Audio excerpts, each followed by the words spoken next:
we are now in the stunning city of Cordoba, in front of some very ancient architecture. This city really has stood the test of time since back when the Romans first roamed here, and this building behind us has been around since around the 2nd century. But architecture is not the only place that Romans have left their mark, as they've also influenced the culinary scene here too. The dish we're going to try today has evolved a lot since then, but is still much loved and much revered across Spain. It's Salmorejo, and of course we found a vegan one.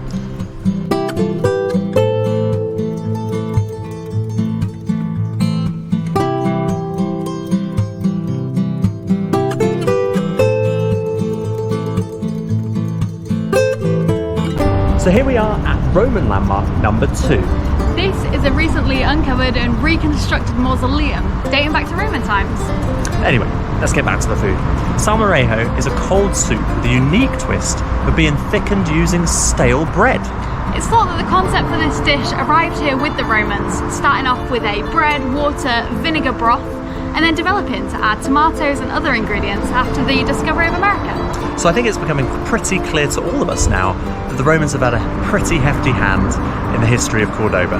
But we've not even shown you the most famous Roman landmark here yet. So let's head there now and we'll tell you a little bit more about the restaurant we're going to be visiting today.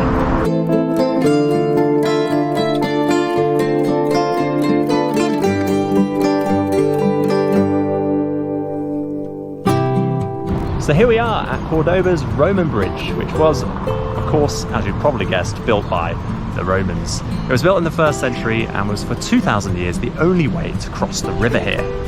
Just down the road this way is Amaltea. It's a local restaurant and they have a decent vegan menu with some really exciting options, including a 100% vegan Salmorejo.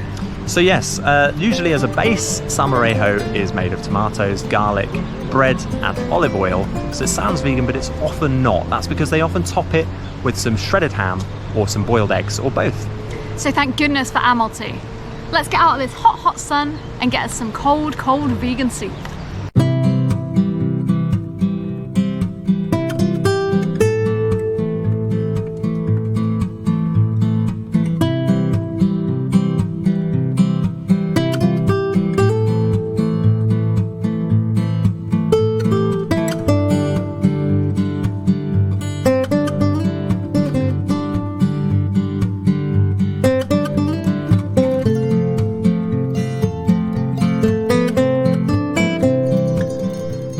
We've ordered our Salmorejo, so we're just waiting for it now in this beautiful restaurant. Like, look around.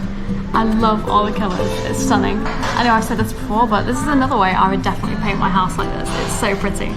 So this restaurant, as we said, it's got a full vegan menu. It's a separate menu that you can ask for. They've also got a really good range of wines and drinks. There's a lot of good stuff on the menu. The Salmorejo itself is €8, which seems kind of expensive at first, but we've seen them around the city at like way more, like €15, and this place just looks great. So we're pretty excited for a good quality Salmorejo.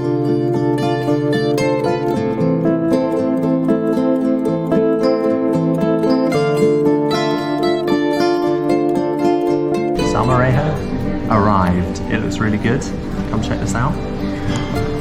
So instead of the ham and the egg topping, they've gone for pickled something. I'm not sure yet. We'll find out when I try it. Some tomatoes. And what looks to be kind of like, to be honest, I don't know.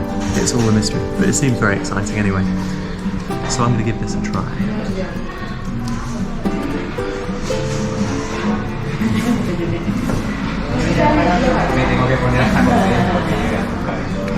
Okay, so it's quite rich, right?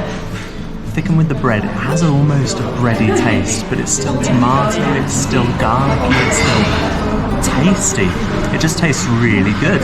I'm surprised. I was a bit apprehensive about the bread. I don't know how I'll feel after eating all this. Maybe I'll feel a bit bloated or full, but no, really excited. Should be good.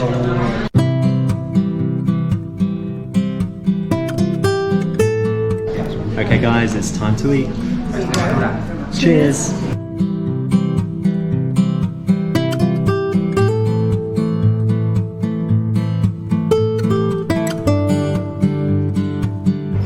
We're all full of Salmorejo now. We're sat on a bench outside the restaurant enjoying a little bit of sunshine.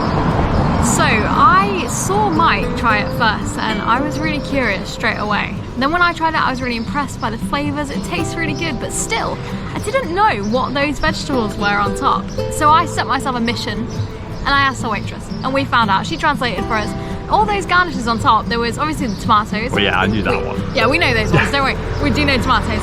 And then the other things on top were radish shoots, which I've not actually tried before, and some kind of like lightly pickled celery. And of course, a nice little dollop of olive oil as well.